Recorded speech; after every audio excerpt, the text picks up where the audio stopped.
so far I have seen how to construct wavelets. I have looked at some particular examples of wavelets, how to further construct wavelets from some simple wavelets, and further I have also shown you how to construct the inverse of the wavelet transform. So, I am going to now look at some properties of these transforms. So, let us look at these properties.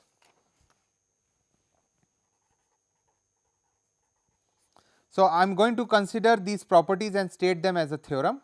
So, again most of these properties can be very easily shown, and that will be left as an exercise to the students. So, suppose that I am given psi and phi are two wavelets, they are wavelets, and I am given two functions f and g which are square integrable functions. Okay. So, then the following property holds: the wavelet transform of the linear combination of f and g is the wavelet transform of the linear combination of the corresponding wavelet transform. Okay. So, this is A comma B in C. Okay. So, that is the linearity. So, then the wavelet transform of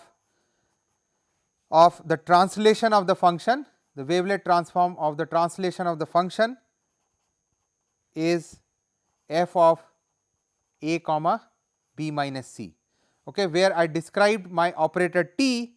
So, t is my translation operator,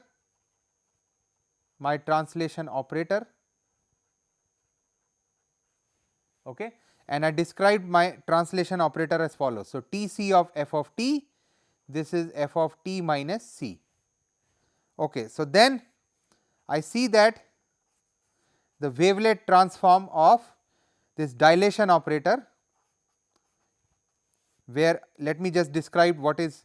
So, if I were to apply this operator d c over a function, that brings in a scaled value 1 by c times f of 1 by c. So, this is my dilation operator. Okay. So, my wavelet transform of the dilation of the function f is 1 by square root c times the wavelet transform of f with the following new constants: a by c, b by c. Here I am assuming c is positive and dc is the dilation operator as I have described here. Okay. So, let me just try to separate out these two results, and I get. So, all these results can be easily shown, and these are left to the students as an exercise. So, continuing, another property is that if I am given the wavelet transform of phi, a function phi which is also a wavelet, then this is also equal to the wavelet transform with respect to phi of this function psi with the scaling functions 1 by a, negative b by a, okay, of this transform of the conjugate. Okay. So, I have that a is not 0. Okay. So, then another result shows that the wavelet transform of alpha psi plus beta phi of f of a b, that is the wavelet transform of with respect to the linear combination of the wavelets, is given by the following linear combination: alpha bar of the wavelet transform of f plus beta bar times the wavelet transform of f, this time with respect to the corresponding wavelet function psi and phi.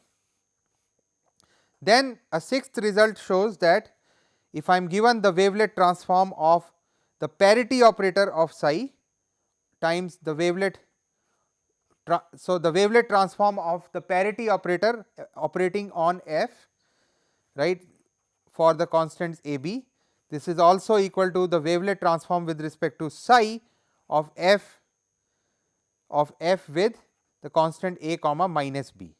Okay. So, where my p is my parity operator, right, and p of f of t is f of minus t. P of f of t is f of minus t. Okay, so moving on. So, I call this as my parity operator P. So, moving on, there is further results, properties of wavelets that are useful. Another result shows that if the wavelet transform of this translation operator operating on this wavelet psi of f of a comma b is the wavelet transform with respect to psi of f of a with constants a and b plus c a. Okay, so then one final result tells us that the wavelet transform of the dilation of this wave function psi of f of a comma b is 1 by square root c times the wavelet transform of f of a c comma b, where my constant c is positive. So, then so we see that all these properties are quite useful properties for wavelet transforms to have. Now, notice so far we have constructed our wavelet transforms, we have looked at the inverse, we have seen some properties. Now, this question is, what are some of the useful properties that we must have in order to have nice wavelets. Okay. So, one thing is that we have seen that admissibility condition, that particular integration of the transform of the wavelet should be finite. Are there any more conditions that we need to look at to describe these wavelets properly? So, let us look at that. So, I saw that I am going to show you that besides admissibility there are some other factors which are necessary or useful sometimes to describe wavelets. So, besides admissibility I sometimes need following useful properties. Okay. So, I need following useful properties of wavelets. So, the first property is that it will be quite useful if I have the wavelet which is n times continuously differentiable. I saw that if the wavelet has discontinuity, then the decay of the wavelet in the transformed plane is very slow, and that is an undesirable feature of the wavelet. So, in ideality I would like to have as many times differentiability as I want. So, let us say n times continuously differentiable wavelet. So, let us say example, suppose again let us go back to our Haar wavelet. So, for my Haar wavelet,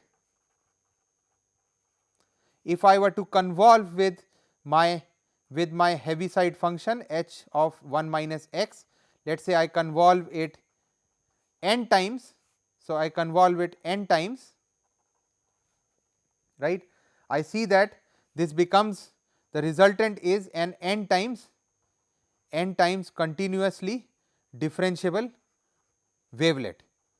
I know that the convolution is a wavelet by the result that I have proved earlier. So, that is one way of constructing n times continuously differentiable wavelet by introducing n times the convolution. Well, then there are certain, we see that another, before I move ahead to show you some other properties which are useful, let me introduce one more wavelet which is quite useful. It is also known as the Mexican hat wavelet. Okay. So, this wavelet is particularly useful in describing n times continuously differentiable functions. So, in fact this particular wavelet is infinitely differentiable. Okay.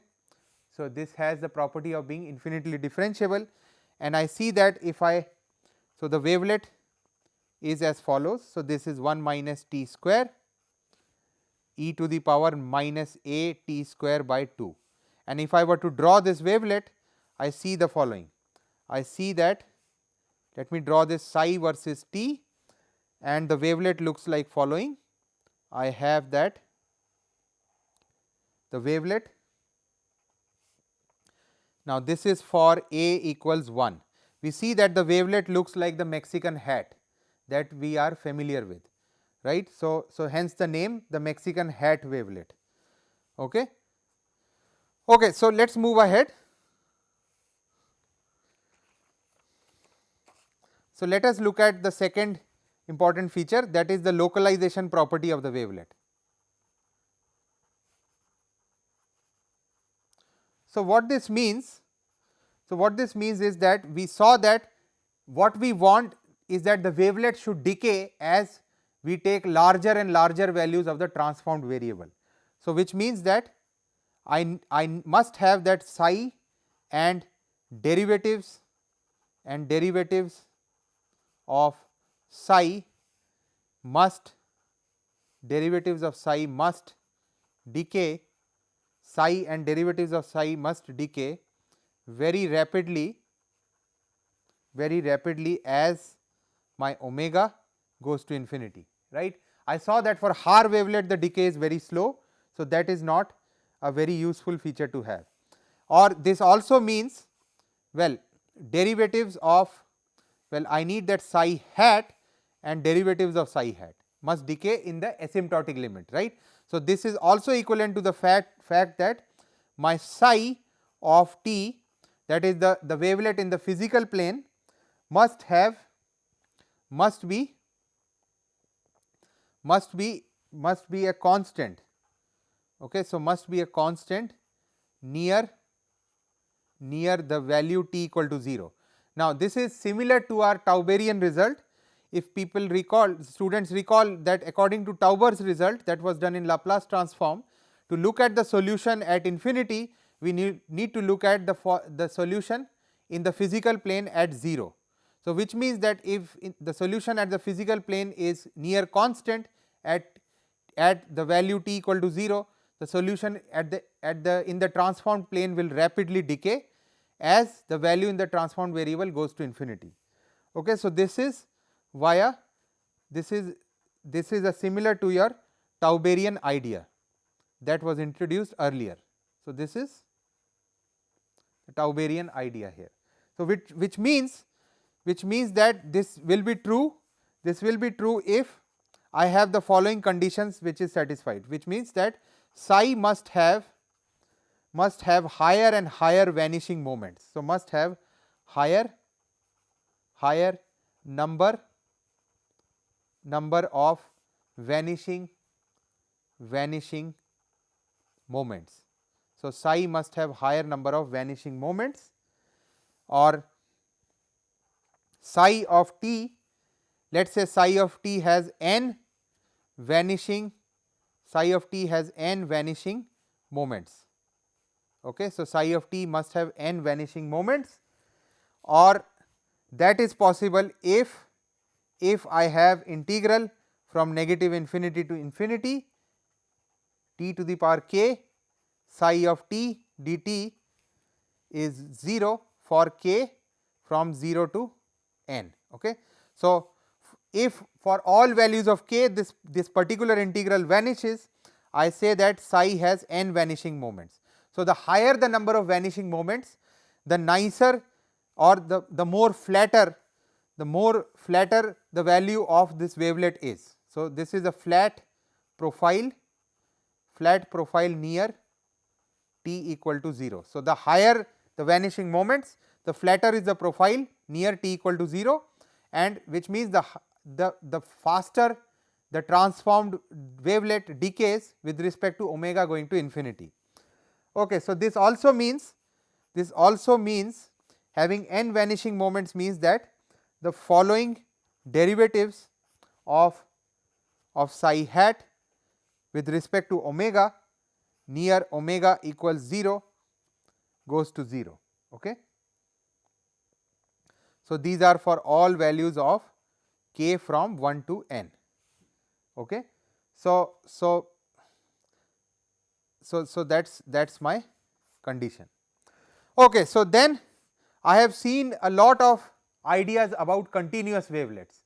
So let me now start describing the discrete form of these continuous wavelets. So let me introduce the discrete wavelets. So the discrete wavelet transform. Okay. So, let me introduce the discrete wavelet transform. Now, as the name discrete suggests, these transforms will be quite useful for functions which are periodic, let us say 2 pi periodic. So, in that situation I am going to use my discrete version of the continuous wavelets. So, let us start the discussion. So, let me again go back to my discussion on continuous wavelets. Please recall that for describing continuous wavelets, I was comparing those wavelets with respect to Fourier transform. Okay. So, I was comparing with respect to this following integrals: integral minus infinity to infinity I omega x d omega, okay, I omega x f of x dx. Okay. So, to find continuous wavelets, I was regularly using my Fourier transforms. Now, if I were to use and describe my discrete wavelets, I have to resort to Fourier series or the integrals of this form which are 2 pi periodic. So, integral 0 to infinity, well, these integrals are 2 pi periodic. So, integral 0 to 2 pi e to the power negative I n x f of x dx. Okay. So, these are my discrete. In the case of discrete wavelets, I need to look at the following integrals which are from 0 to 2 pi, since the 2 pi periodicity of the corresponding discrete version of the wavelets.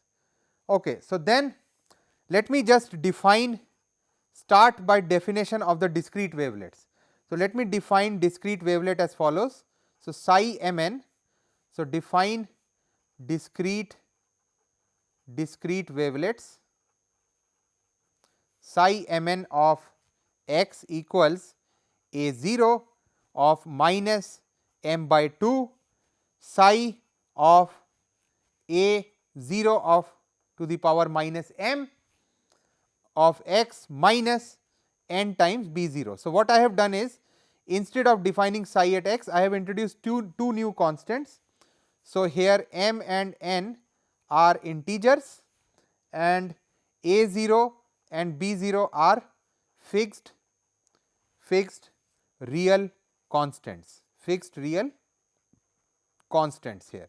So, once I fix two constants, I can describe my discrete wavelets using the continuous definition of the continuous wavelets here. Okay.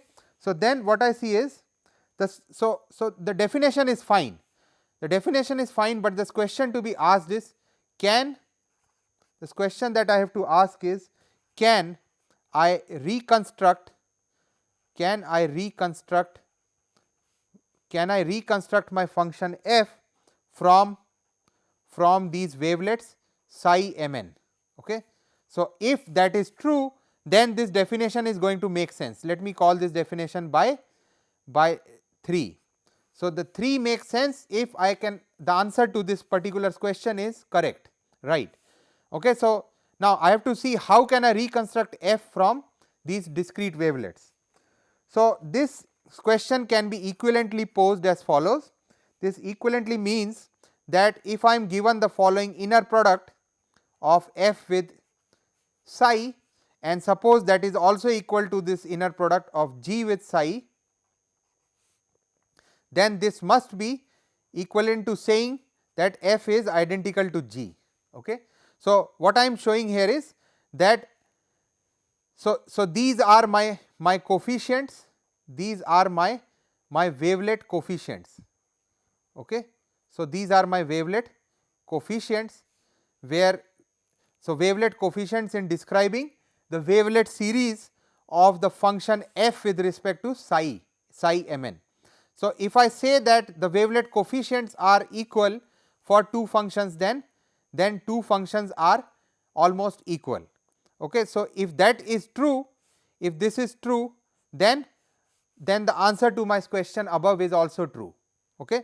So, then this question is, let me call this expression as 4. This question is, when is 4 possible. So, when can I have that the coefficients going equal, implying for two functions, implying that the functions are equal. Now, it turns out that this argument 4 is possible if these coefficients, suppose the coefficients are close, implying the functions are close to each other, and vice versa. Okay. So what I mean is the following. What I mean is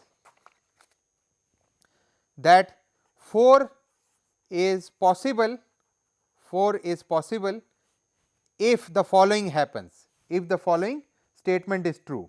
We say that well, 4 is possible provided this following statement happens. If I am given that the inner product of f with psi and the inner product of g with psi are close if and only if the if and only if f and g are close. Okay. Now I have to describe what do I mean by this term close.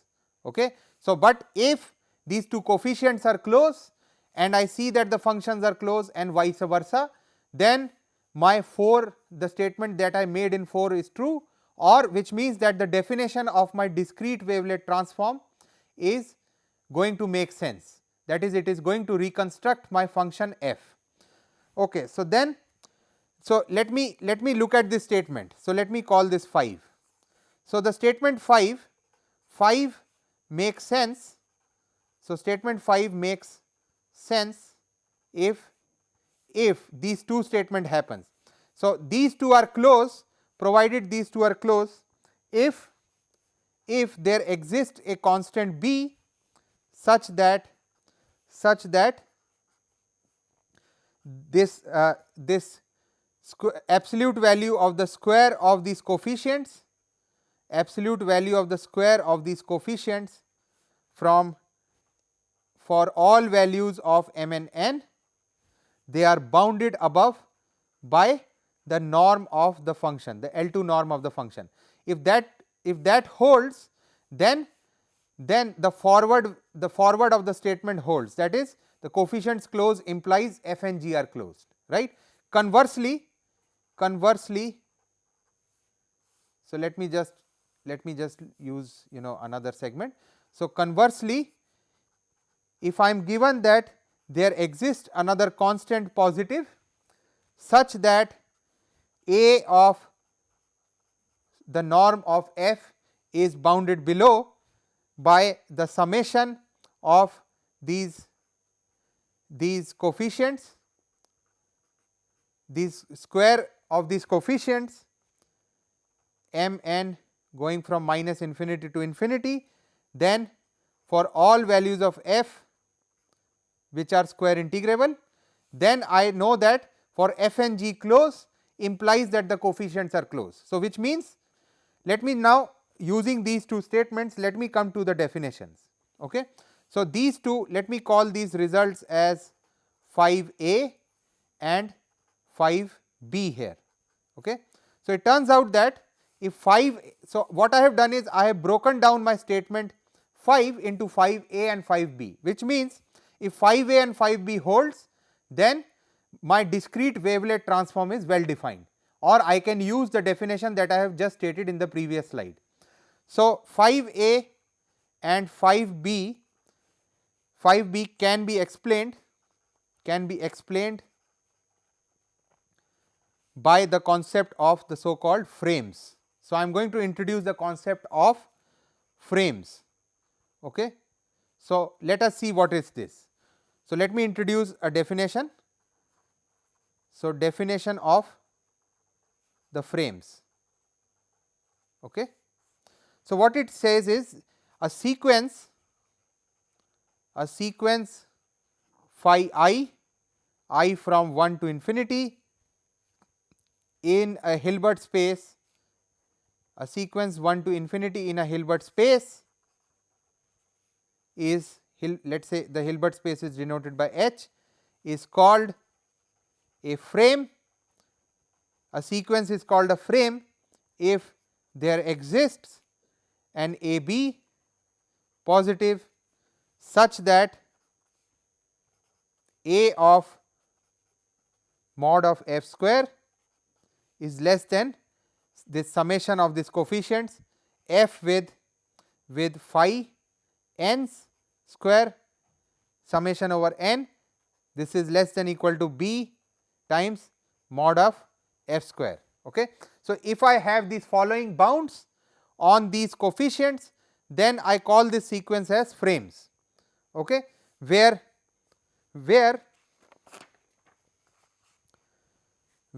my constants a b are called frame bounds. Okay. So, my constants a b's are frame bounds, and now in particular I have a special case. In particular, if I am given that a is equal to b, then the frames are so called tight frames. The frames are tight. Okay. So, which means that the inequality changes to an equality if a is equal to b. Now, let me give you one example. So, suppose I am given the sequence of functions phi's in this Hilbert space, and phi i's are orthonormal. So, these are an orthonormal basis function. So, orthonormal basis, then in that case these phi i's are tight frame. These phi i's are tight frame. Okay. Why? Because notice that if I were to find the summation of the inner product of f with phi i's and square it up, I know that this is nothing but, due to the orthonormality, this is nothing but the square of the L2 norm of f. This is for all f in the Hilbert space H. So, for any phi, the sequence of orthonormal bases, I see that the frames are tight, or if I can select an orthonormal basis, I know that I can define my discrete wavelet transform. Okay. So, next in my next lecture I am going to give certain examples of these discrete wavelet transforms, namely the discrete Haar wavelet, the discrete Shannon wavelet, and the discrete Dobeci wavelets for certain values of the parameter of the Dobeci wavelets. So, thank you for listening. Thank you very much.